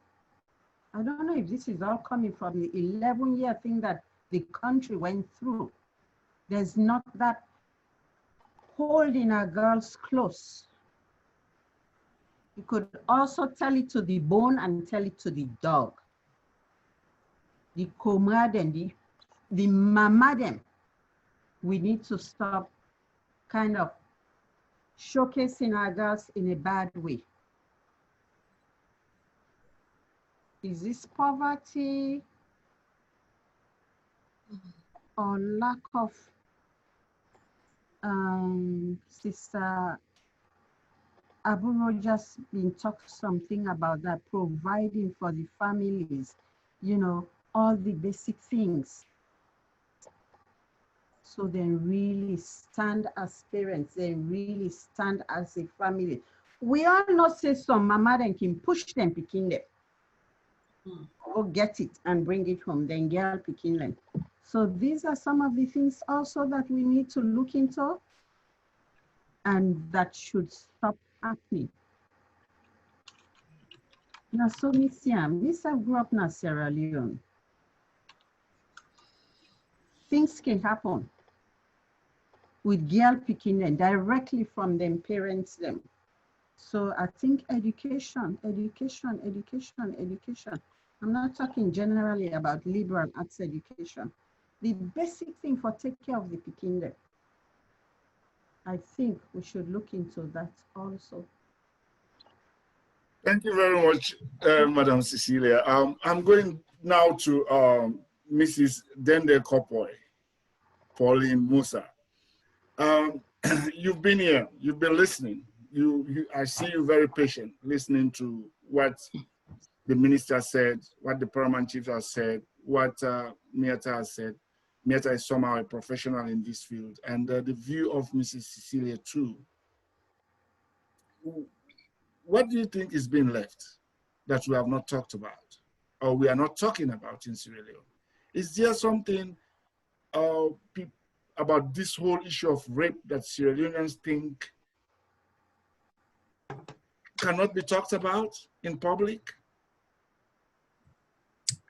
Good afternoon, Mr. Sita Toure. I hope I'm saying it right, and Madam Geneva BM Kurma Sita Toure for this wonderful program. I do listen to your programs when I can at work, and I'm at work right now. But this one sits, it sits with me. I'm a social worker in Philadelphia. And to hear about rape, it's sexual abuse. I see the whole picture, you know, listening to everybody, listening to Miata, who worked in Freetown, then coming here to relate the two, listening to the minister and the chief. It's sexual abuse. And we need to understand that it's not just the girls. Our boys are being sexually abused too. So let's not just focus on the girls.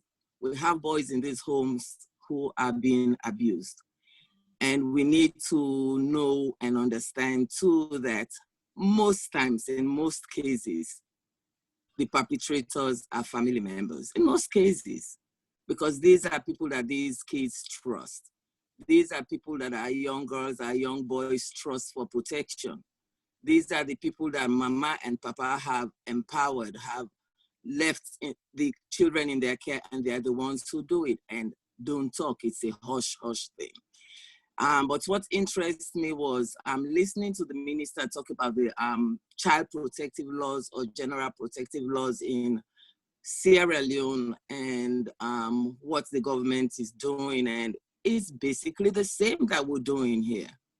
The families come first, and if mama and papa, mom and dad are not available, we look at a kin, which is what, you know, the family must have done in the late Khadija's case, whether it was out of court, whether it was family agreement or court agreement, but child was in the care of a family member, not an institutional setting, and this happened to this child.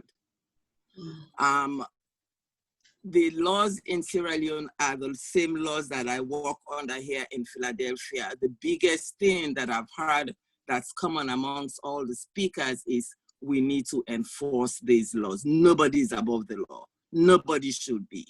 Nobody should be. I heard, I think the minister or was it you, Mr. Sita Toure, that talked about a minister or deputy minister who had raped and nothing came out of that. Those are the cases that the government should be setting examples for, because when you catch the big fish, then the little ones know that they are not above the law. The laws are there, they're there, but we need to implement them. And I can say that much for what's going on now, for Khadija, for all other sexually abused children in Sierra Leone, the law, the law, the law. And I heard most people talk about the police force, what the city of Philadelphia is doing. We have a special victims unit that deals with sexual abuse cases.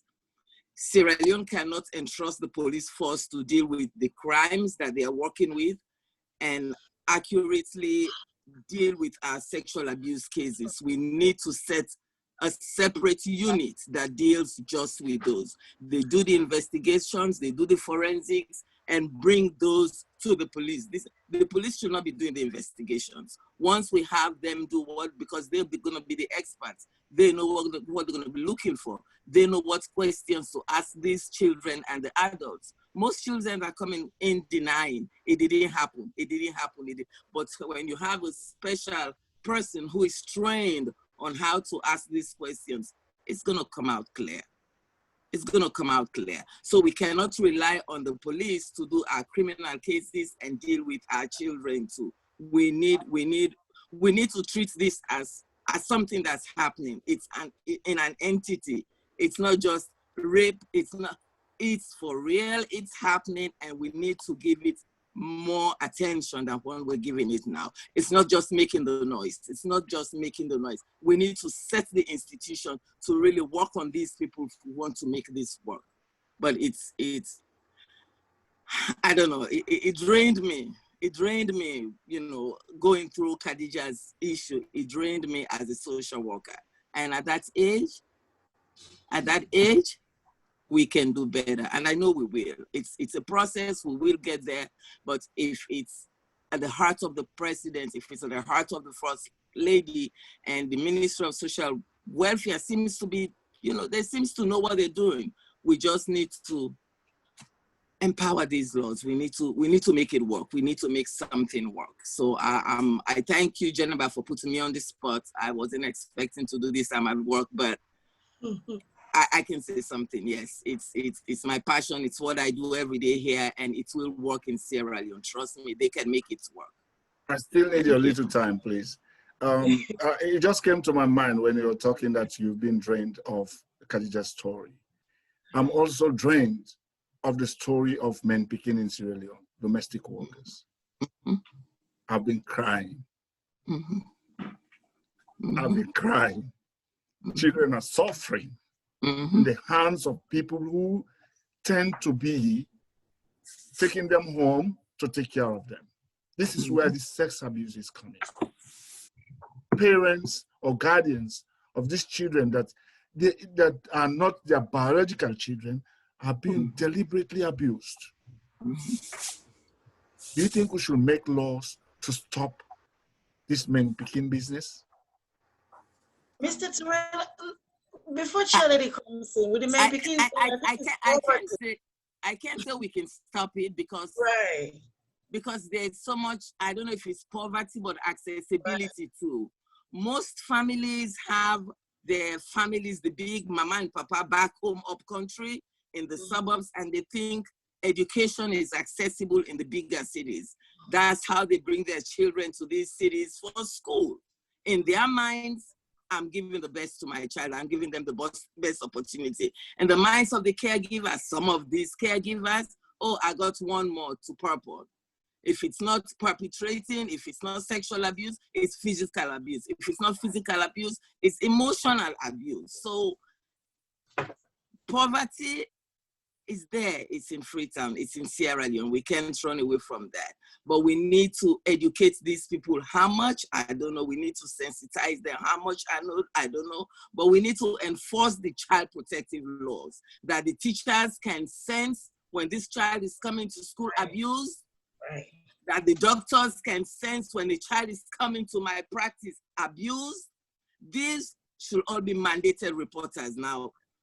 You know, Madam Musa, trust me, I've done a 300-page. I've done, before I come to America, I've done a 300-page on this issue. 6 out of every 10 children being sent to foster parents to be taken care of are abused. They are domestically abused. 6 out of 10. Yes, we know what is happening. We know the families are poor families. Their wish is to take these children where they can have the requisite care, education, and some other social activities. But it turns out to be negative. There are a certain tribe in Freetown or in Sierra Leone that take these kids home in their houses. Yes, at times they give them education. Yes, at times they change their life. But they treat them, the treatment that is being given to these children, in my experience, as a civil society activist and a journalist in Sierra Leone. And that was my focus. I have reasons why I focused on it. These children are not properly treated. And I've been advocating. I handed over those 300 pages to the law department that we should make laws to protect these children. Even if we allow them to go into these foster homes, but let us protect them. Let us make a special law that will scare. You just said we have to arrest the celebrities, bring them, prosecute them, and give them what the law says, so that those down, it will trickle down to the others that if he has been treated by law, who is me? But those laws are not there, I promise. Miata can testify to that. There are no laws in Sierra Leone that tells you or asks you to make documents and our agreements that you're taking these children and because you want to take proper care of them. So they are maltreated. Now, this has happened in my home, and I protested. And my dad get rid of all these children. I told him, no, tell your wives to take these children away. No, let me come in. It is difficult, Mr. Toure, because poverty is prevalent in Sierra Leone. Like Chairlady said, I call her Chairlady, Mrs. Kapoy has just said, what we need in Sierra Leone is like the mandatory reporters. And earlier, we talked about safe haven places, because she being a social worker, I don't call myself a social worker. I'm in the human services field, similar to what she does, but she's at a higher level. They oversee us. And me being in management, it is sometimes difficult when you look at how things are done here and looking at how things are done in Sierra Leone. We're like, okay, now we're having a lot of money coming into COVID-19 because it's a pandemic, but rape is also a pandemic. Is the world not funding these safe haven? Are they not sending money for us to do training, the mandatory reporting? I know we have some homes in Sierra Leone, people are doing it individually, but we actually supposed to have the government of Sierra Leone, or the ministry, social welfare, I think they have them divided now, because work with these homes and actually implement, because I think they have a lot of people that are coming from the diaspora going into Sierra Leone. The government have been focusing on areas of maybe technology, education, but then our children and our women are being raped. The First Lady is advocating to make sure these voices are heard, but we're not hearing how much money is being poured into this area so that our children, our sisters, or even our brothers can get help when they are going through this. Like, say, for example, one of the companies that I work for, in the case of Khadija will have me moved to a place like where I work. She could have been there where the mother and the father are deciding what's going to be her fate.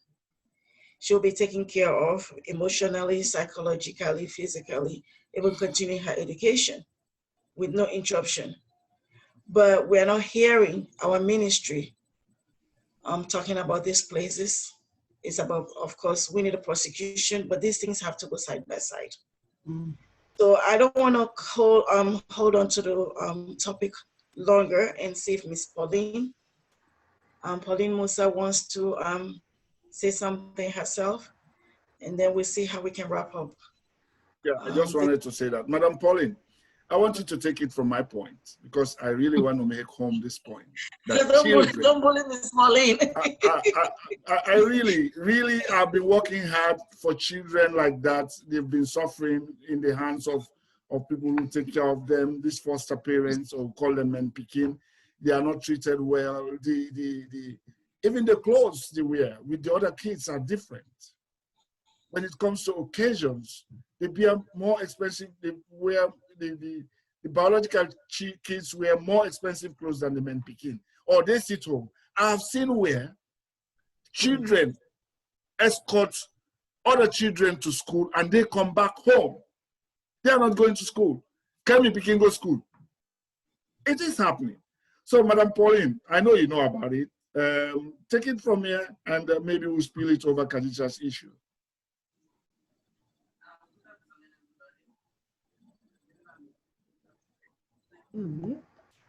It's low. Yeah, she's. We are not hearing you loud. I'm trying to. Okay, yeah, just up the volume. Mm-hmm. I'm not thinking about what you are talking about, and I know that there are people who medicine and they don't treat them well. But there are also good signs of that medicine. There are a lot of people in America here that I talk to. They say that all about the and people they name in America. So there are bad, good and bad parts of that. So, but that's also the strategy.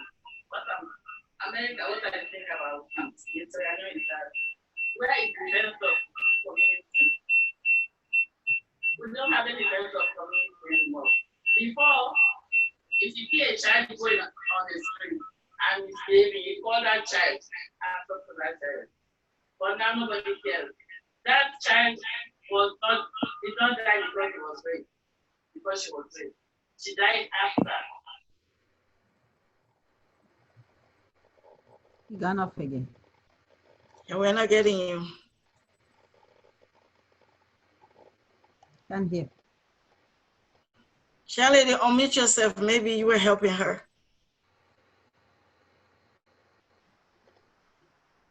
You're not together, right? Oh, okay.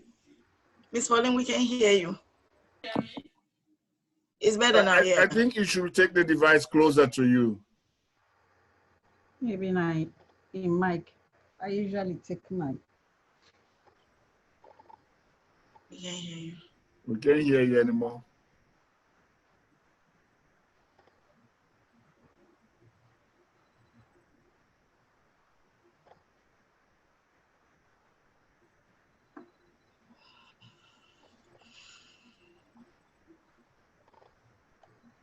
I think we can come back to her if Yeah, we'll come back to her later on. And I really want some people to talk about this. I'm still going to Madam Musa there. I don't know. Yes, as Madam Cecilia was saying, there are this, or Madam Paulina was saying, there are disadvantageous part of it. I know many children in Sierra Leone, many of them, coming from up country to Freetown, from villages to regional headquarters, have profited from these upbringings. I know, yes. But we are talking about the majority of them. I'm talking about the majority of these people. It was happening in my house, and I fought against it. I told my dad, this kid does not deserve it. Some of them were of my age. We went to school together. But I know when we are going to Bata to buy sneakers or sandals, they were left out. They were left out. I will ask my dad, are these other kids not your kids? Then he will buy it for them. He said, I asked too much question. It was that time he would say, okay, let me buy 2 sandals for them and take it home. But they are not here. Do you know their sizes? Sometimes the shoes are big for them. Some are small. Some are, things like that. They are not given equal opportunity as the ones who are biologically children of that particular house. I hate it. And I think we should do something to that. Yes, you can take the children because of poverty. Some people are not able to pay.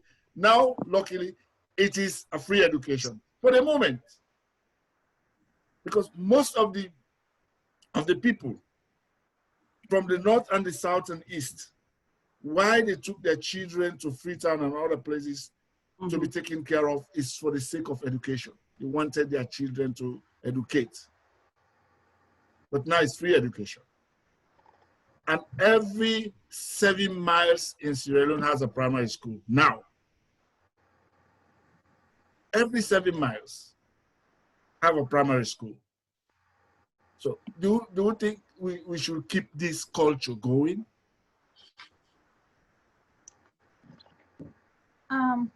Mr. Sita? Yeah. I would say we are not there yet to abolish it or stop it.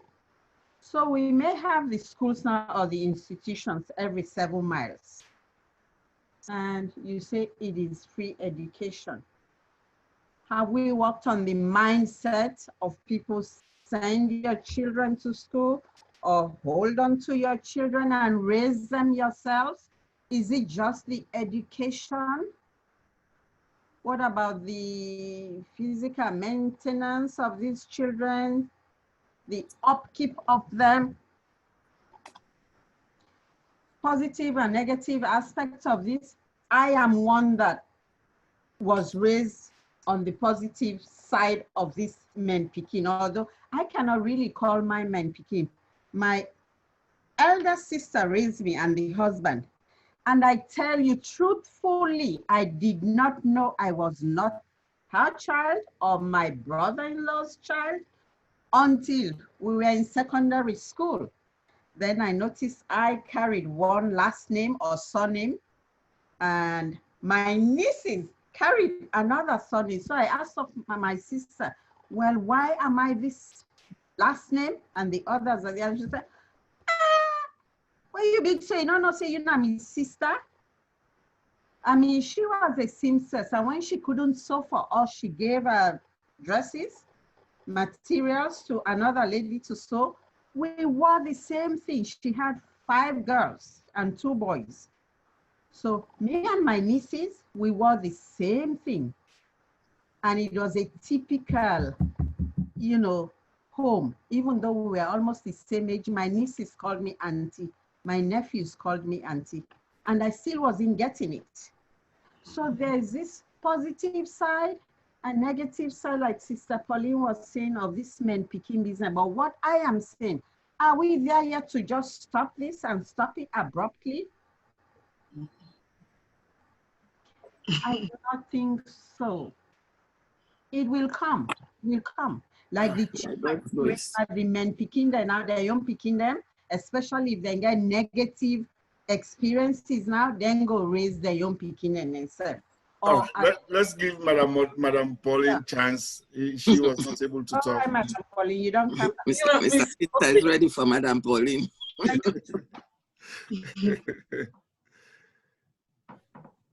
Oh, No, we can't hear her. we're still having problems. We still can hear you. Can the host probably mute her, unmute her? I think She's unmuted. Your laptop might be acting funny. If she has an earphone, she can use that. And sometimes, so if I move closer to the Sita is bent on hearing you, Miss Pauline. Yes, she's been patiently waiting for too long. Yeah. Oh, We no. can hear you. Come. Epi. move closer.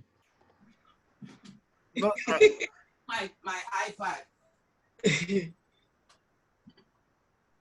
She's coming to use my iPad. Good. Okay. That's always I see if you both together. Thank you.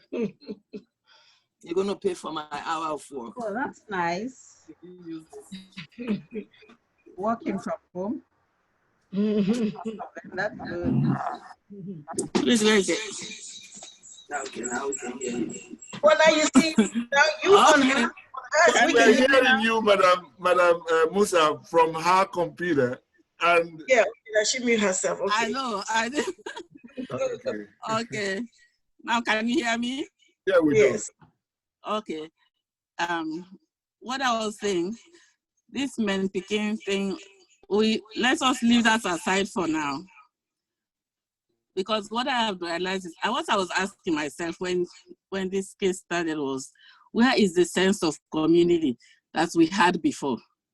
Because that little girl did not die when she was raped. It took her a few days. So where were the neighbors? Where were the parents? Where were the other family members? Nobody noticed anything. Even when you are giving that child a shower or a bath, you should notice that she's cringing or something. But nobody says anything. No matter what laws they put in Sierra Leone, if people don't report, there's nothing the government can do. Families are hiding things like this as a family something. They are not talking. Neighbors are not talking. Nobody cares anymore. Sierra Leone was not like that before. When we were young, you go out there, you go steal. Before you come home, the neighbor has given you a good beating. You don't dare go and tell your parents. But now it's like nobody cares. The kids are all over the place. They have been sent to prostitution. They are doing everything. Nobody noticed it. That child is 5 years old. Somebody should have noticed that something like that was going on before it went that far. So what is happening in the country? So I'm just like, I don't know. I just feel so bad because somebody should have noticed that something was happening to that baby. There is no way that thing should have continued. For a 5-year-old, she must have been limping or crying or something, but nobody noticed. So it's either they're hiding it or something else is going on. I think that is the first thing they should find out, how this thing happened in that house and nobody knew about it. I don't want to think so. So, and then they were talking about the police. Yeah, the police, we all know about the police. Their own cases are different from this kind of cases. So it's really hard for them to really find the kind of, maybe they don't even know what kind of evidence they will need to prove these things. So I don't know, I'm just sick. I'm just sick. It is so sad. But what is happening in Sarah? Even here in America, if you don't report rape, how is the government going to know? If that man had not insisted on postmortem, that girl would have been buried without nobody knowing what had happened. Exactly. This is what has been happening. And I'm sure if this case has to go up, a lot of other kids are going to confess if we sensitize them. They will go out there and confess what had happened to them. But now they are all afraid because people threaten them in their homes. Let the government, let us sensitize them in the way that they will be able to come out and talk about this without being ashamed. Because if the child is raped, there is nothing. What can we do? I don't even know whether we have counselors to counsel those children so that they can grow up as normal kids. This is how they come, they go into prostitution, they do all kinds of things. We have to counsel them, we have to take care of them. I just wanted to mention that. I don't know what's happening in the Sierra Leonean schools, but I just think there should be counselors in the schools. And there should be a teaching pattern, like it is here in America, a teaching pattern to encourage the kids to report what is happening to them in their homes. Don't you think so, Madam Pauline? I think so. I really think so. Because that child, somebody, even if she was afraid to report, somebody should have noticed, even whether it's in school, whether it's at the home or in the neighborhood, somebody should have noticed something and then reported, but nobody said anything. And it's been going on. It's not like it's only now that rape cases are coming up. They've been going on for a long time, but nobody has been saying anything. So Sierra Leone is changing because the only thing we have is our communities. If our communities are not cooperating, we are lost. So I'm really sad. I will take that to Madam Miata, who has worked with the social welfare in Sierra Leone. Do we have councils in schools or in public places where kids can be taught how to report cases, abuse cases? I think so. I think recently they now have counselors in schools, but when I was working with the Rainbow Center, we only had counselors, crisis trained counselors at the Rainbow Center. So we were offering counseling. And I think the FSU too were trained. I think, if I can remember, they were trained because they were really trained with regards to domestic violence in homes, rape, and all other abuses. So they have skills in responding. FSU department, not all the police department, but the FSU department, they have some skills in responding to survivors of rape. But they do, I think, in schools. I think the last time I spoke with one of the lecturers at Forabe College was telling me about counselors in school. I think they do. And it's really important for us to have counselors because they are like destroyed emotionally, psychologically, and things like that. So we need people to talk to them, let them understand what happened to them. They shouldn't blame themselves. It's not their fault, give them that strength and power to help them, engage in how to help them, process what happened and then get their strength back, But counseling is very, very important in cases like this. It should be done. And as I said, following up on these cases should be done. It's important too. Yes, the Minister of Social Welfare had recently ended, or today, ended a press briefing at State House. She said they have a 116 number for reporting these kinds of cases. But my problem, Miata, is that they have not taught the children how to dial these numbers. Here in America, any kid can take up the phone and dial these numbers. House phones, not all homes, have house phones. All the parents, they have cell phones and things like that. That's another problem, you see. But the thing is, what's important more is about letting them speak out. Let them speak out when they're touched inappropriately. And I mean, they should know who should touch them and things like that. They need to know to speak up, not to like instill fear in them, because sometimes, what's in this? You don't make that picking on afraid. They will not say anything. I remember we had a case. This child was living with her mom and her stepdad in a house. And the stepdad, this guy was 12 years old. Whenever this guy was raping this child, he would have a knife, in his hand and say, if you tell or say anything, I'm going to kill you. Until that girl became pregnant and they went to the center. When they went to the center, we're in the counseling room, and the mom was there. She couldn't, she wasn't comfortable and she was scared. So we asked the mom to leave, and she said, yes, she wants the mom to leave. The mom left. We talked to her, trained counselors, and she said it was her stepdad who was raping her. She explained everything. It's sad that Khadija is not here. We won't know what exactly happened.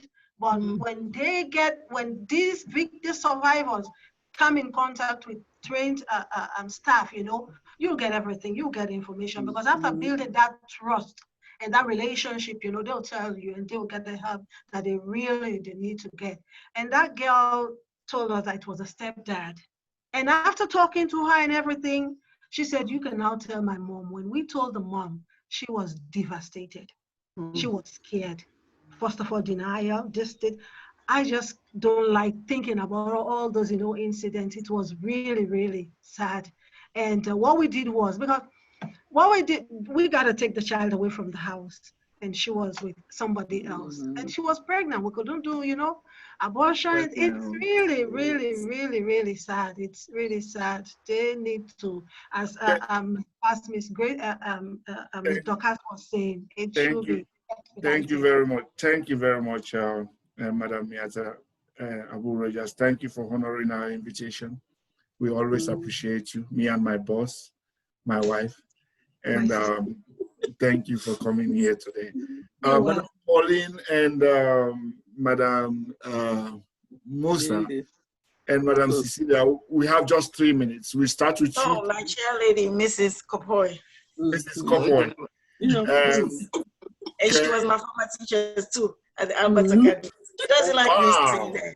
That's great. So she's the boss of my boss. Yeah, she was one of the that's great. She was one of the cute teachers at the Albert Academy. Okay. She's the boss of my boss. So Madam Kopoy and Madam Pauline, I will give you 1 minute, and Madam Cecilia will take it from there to say your last words.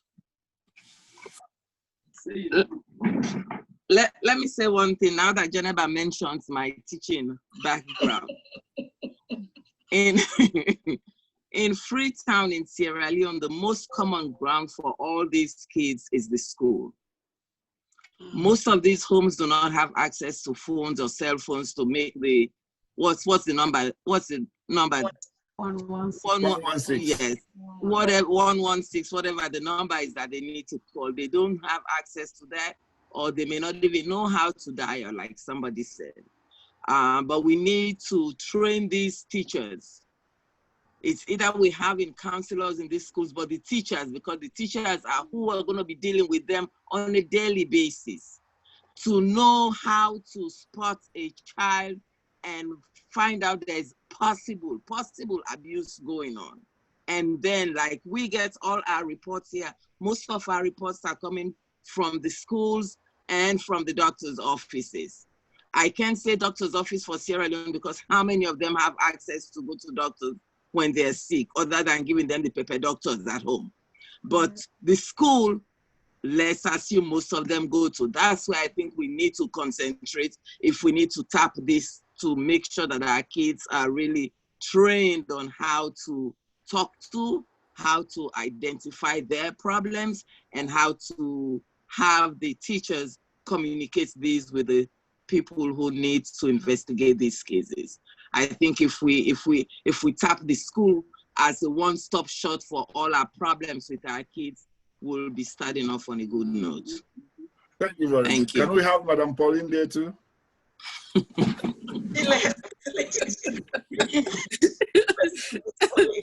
Yeah. What I think is that these cases, this particular case should be handled with care, because I think there are a lot of things that we haven't found out yet. So we're going to leave that aside. But I want to answer your question on men picking. So this men picking is okay if the parents are in touch with their children. You give your child to somebody, you make sure you follow up, you check on the child. You see they come back on holidays, they will talk. Because a lot of homes, they are poor. You go to the village, people, because they are in the city, they have some money, they go to the village, take their kids, take these kids to go and work as house girls, but they say when they go mena. But they will be the one doing all the work in the house, doing everything. But if you, the parents, are not checking, the child is not going to tell you. So it is less with the parents. If you want to send your child to somebody else to take care of that child, make sure you follow up. And if this child has been trained to talk, then they will report somewhere. And now that it's free education, you cannot take men picking and the child is at home. No, the government should make sure that every child goes to school. So if you have that men picking there and you don't want to send her to school, the government should go there. Yeah. So I think that will solve a lot. But now, Australia, there's a lot of poverty. Until the standard of life of people are improved, a lot of things are going to be just like that. Thank you very much, Madam Pauline. I will conclude with some of the answers to that men picking. Let's go to Mrs. Cecilia. Mrs. Cecilia, can you give us your last word? Thank you very much. I would say for this particular situation, we need to engage. Make sure I'm talking about the home, the root community of this thing, schools, churches, mosques. And in the schools, we really train and empower our teachers to be mandatory reporters, to observe and report. So I will identify myself now. I work in education and I work in preschool. Right from there, the 3-4-year-olds, that's where the education starts. You don't keep your situation, your circumstance in your body.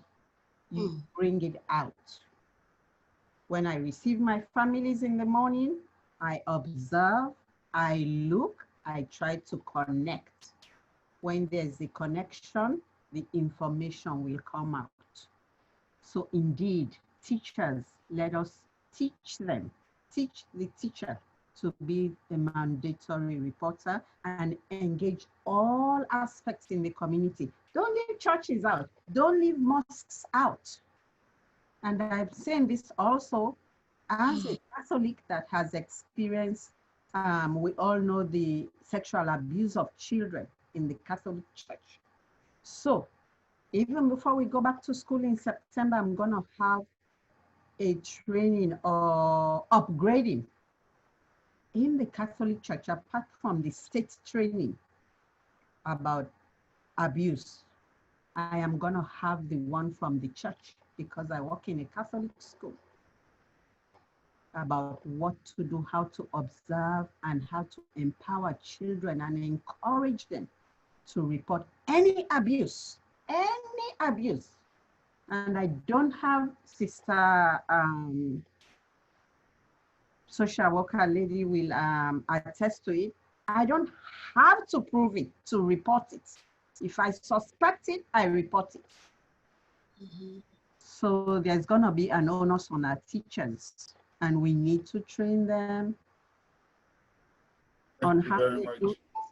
And Thank you very much, Madam Cecilia.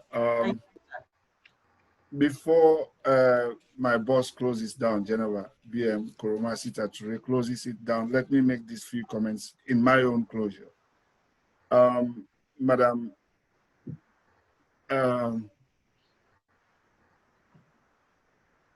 two people talked about how beneficial it is to get children as men picking. But to my own experience and what I've researched, when these children are taken to those homes, most of the time, sometimes Lebanese homes, to Lebanese, they are treated as domestic workers. Then send them for go sell water, to go sell in the street. Most of the children you're seeing selling in the street are men picking, are foster kids. Let me give you this information that we did after the war. Most of the rebels, most of the kids that took gun, were men picking coming from Brookfields. Most of them, who really do not get fatherly and motherly love. That was what we understood. And they could not leave those bad games. They are still on it. We are talking about Khadija today. And it's time for Sierra Leone to change. Khadija should be the symbol of change. It is too much. It is too much on the children, on girl children in Sierra Leone. People should know that it is inhumane. We should ask the political authorities to enforce laws, not only to go to parliament and make them, to enforce them so that these children can live a life. I will also advise parents to stop treating their children as adults. That is another problem in Sierra Leone. They take the children out of their childhood and start treating them like adults. That brings a problem. That makes them feel they are women when they are still children. And it also makes it easy for predators to lure them into what they want to do. Our country needs change. Our country needs real change. Let us keep talking to the authorities. Let us keep becoming the authorities too, so that we can serve well, as the deputy minister is doing, as the paramount chief is doing. We can serve with that authority to make change. Thank you all for coming today. We appreciate it. And we will be doing this every other Tuesday. We are coming with another topic. Over to you, Madam Boss. All right, thank you very much, Mr. Toure and Mrs. Cecilia, Mrs. Mieta Rogers, my teacher, my chair, Mrs. She's 2 in 1. But I want to close with the parents, because I'm always putting myself in the shoes as a single mother. Most people here on this panel know how much I've been up and down with my daughter.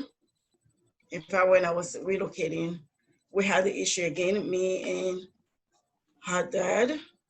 Oh, where you go about your business, not go to my picking. Never would say uncle. I told myself, I say no. If I let on a gun, the beginning let on a gun. We relocated, we went through our struggles, but I'm happy today that we have been successful. If whatever we are here to achieve, we have achieved in America. Mm-hmm. So I could have been married long ago, and maybe you would have not have the opportunity to have me and have other children. But I mean, parents, when we have children or a child, it is our responsibility, regardless what, because we the women are quick to go somewhere else and start having children. Oh, Danny, Papa, so you don't do me. So da da da da da da da. Even when I came, I was in school, and people were like, "You sure you can take care of a child? You're in school in this country. It's not easy. You have nobody here." I said, "The God will help me bring come. That God will help me take care of him." So on that note, we as single mothers, single fathers, we have to be resilient. These children didn't ask us to bring them to the world. When they are here, it is our role to make sure they have comfortable lives. It doesn't have to be rich. I'm using my daughter as an example because like I've made a lot of sacrifice, and today I'm reaping the benefits. I'm sure sometimes I'm like, before the man I go begin you money, I'm forced for it because I mean, they don't have gone, let me do this, let me do that, you know, and all those kinds of things. And today I'm happy to speak about it. I'm not ashamed to say that, because my determination was to make sure she becomes relevant to society, and which by God's grace we have been able to do. And those parents that are struggling, my prayer and wish for you is to continue to have faith. It is not going to be easy, but don't let go. You don't want these kids to have a bad history. Some of us may or may not have had those experiences, but when you go through them, you don't want anybody else to go through what you've been through. So let us keep the faith, hold on to what we have, and keep moving. Thank you. Thank you so much. We want to thank the Deputy Minister of Social Welfare, Paramount Chief, and all those that have participated today. We thank you so much. We appreciate you. We know you're following our program, and we'll try to make it great. We'll bring a great person here the next time, and you'll be surprised who that person will be. Please keep looking at our information, and we will inform you when and who are going to be present in our program. Madam Miata Abu, thank you so much. Cecilia and the others, I will thank you very, very much. And have a good time. Yeah. And that is just the latest music for Khadija that I'm using to close the program today. Not the Mamina Power music, but this is about Khadija, so we're ending up with Khadija's music. That has just been produced by Mahmoud. This song has just been produced by Mahmoud and the First Lady of Sierra Leone, Mrs. Fatima. So this is what music for Khadija. Right. It's a Mahmoud and First Lady. I they play. Oh, okay.